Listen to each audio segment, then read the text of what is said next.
चित्तौड़ रावेर मार्ग पर लघु खनिज खनिकों द्वारा भारी वाहनों के उपयोग के कारण सड़क पर बड़ी संख्या में गड्ढे बन गए और सड़क खस्ता हाल हो गई। चित्तौड़ गांव के ग्रामीणों ने एक गड्ढे के पानी में बैठकर विरोध प्रदर्शन किया और मांग की है कि इस क्षेत्र में खनन माफियाओं को रोका जाए और सड़क की तुरंत मरम्मत की जाए। प्रदर्शनकारियों ने इस बार प्रशासन की निष्क्रियता का भी विरोध किया। सड़क जाम की सूचना मिलने पर तालुका पुलिस स्टेशन के परिवीक्षाधीन पुलिस उपाधीक्षक सागर देशमुख धरना स्थल पर पहुंचे और प्रदर्शनकारियों को शांत करने का प्रयास किया। इस अवसर पर पुलिस प्रशासन ने गौण खनिजों का परिवहन करने वाले वाहनों के दस्तावेजों का भी निरीक्षण किया,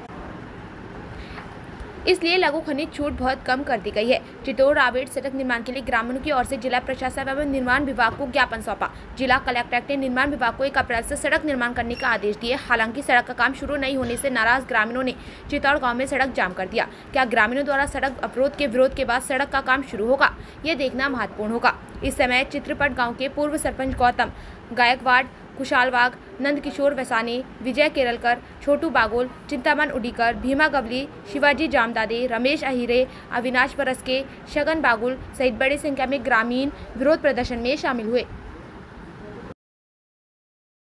महसूल प्रशासनाचा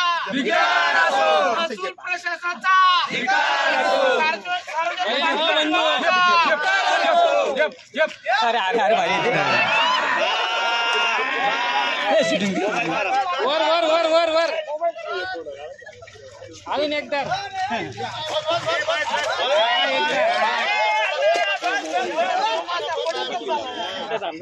पहिले सुरुवातीला नाव सांगायचं आपलं आणि आतापर्यंत किती लोकांच्या नाव सांगा। 1 वर्षापासून नाव सांगा बापू पहिले। मी श्री बापूसाहेब बागुल, चित्तौड़ माजी उपसरपंच। आम्ही गेले 1 वर्षापासून या रस्त्यासाठी आणि तसेच जे अवैध गौण खनिज जे खोदून नेत आहेत त्यांच्यासाठी त्यांच्या विरोधात आंदोलन करत आहेत। रावेर चित्तौड़ जो शिवार आहे त्या ठिकाणी टेकड्याच्या टेकड्या मुरुमाच्या इंडस्ट्रीने नाबूद झालेल्या आहेत आणि या ठिकाणी 0 मीटर अंतरावर नकाने तलाव आहे। तो नकाने तलाव नैसर्गिक स्रोतने भरतो, त्याच्या आजूबाजूला सर्व टेकड्या आहेत आणि त्या टेकड्या जमीनदोस्त करण्याचं काम सुरू झालेलं आहे। आणि सदर बाब आम्हाला असं माहिती पडले की ही केंद्रीय हरित लवादाकडे एक केस गेलेली आहे, कारण की हा गंभीर विषय आहे। जे सार्वजनिक जंगलची मालमत्ता ही नष्ट होते आणि जो नैसर्गिक तलाव आहे त्याचे जर आजूबाजूचे सर्व जे टेकड्या नेस्तनाबूत झाल्या तर त्या तलावाचं पाणी चित्तौड़ गावामध्ये घुसल, पर्यायाने फाशेपूल पर्यंत येऊ शकतं आणि फाशेपूल पासून जिल्हाधिकारी कार्यालयापर्यंत जाऊ शकतं, एवढं तिथं पाणी आहे। म्हणून ही भविष्यातली परिस्थिती आटोक्यात आणण्यासाठी आम्ही गेल्या 3-4 महिन्यापासून असे जिल्हाधिकारी साहेबांना निवेदन देऊ राहिलो आणि आता गेल्या 15 तारखेला निवेदन दिलं की आम्ही 28 तारखेला रस्ता रोको करणार आहोत। तर याची तुम्ही सर्व जबाबदारी घ्या। पोलीस डिपार्टमेंटवाले म्हणता आम्हाला तुमच्या रस्ता रोकोची आयडिया नाही, पण महाराष्ट्र जिल्हाधिकारी कार्यालयामध्ये जी गोपनीय शाखा आहे यांना सर्व गोष्टी माहिती असून हे लोक उलटे उत्तर देत आहे। आता कार्यकारी अभियंता सार्वजनिक बांधकाम विभाग यांना आम्ही पाचारण केलं पण तरी ते येत नाहीये, आमची परिस्थिती बघत नाहीये। आता आम्ही याच्या खड्ड्यात बसलो होतो, इथं आंदोलन केलं, इथं 4-5 बळी गेलेले। त्या दिवशी आपलं गणपती विसर्जन झालं मागच्या वर्षी, 3 लहान बालकं, 1 महिला त्या ठिकाणी दगावली। आता मागच्या ठिकाणी आपण टर्न मारला तिथं अशा पद्धतीने जीव जात राहतात। त्यांचे सर्व फोटोग्राफ्स आम्ही कलेक्टर साहेबांना दिलेले। अशी परिस्थिती असताना सुद्धा अनधिकृत ज्यांना नंबर प्लेट नाही आहेत अशा टिप्पर, म्हणजे जे बीड परळीला बी लाजवेल अशा टिप्पर डंपर या रस्त्यावरून चालतात आणि अनधिकृत गौण खनिजाचा साठा उचलून घेऊन जात आहेत। आमच्या गावातला एकही डिंपर चालक नाहीये, कोणीच नाहीये ना।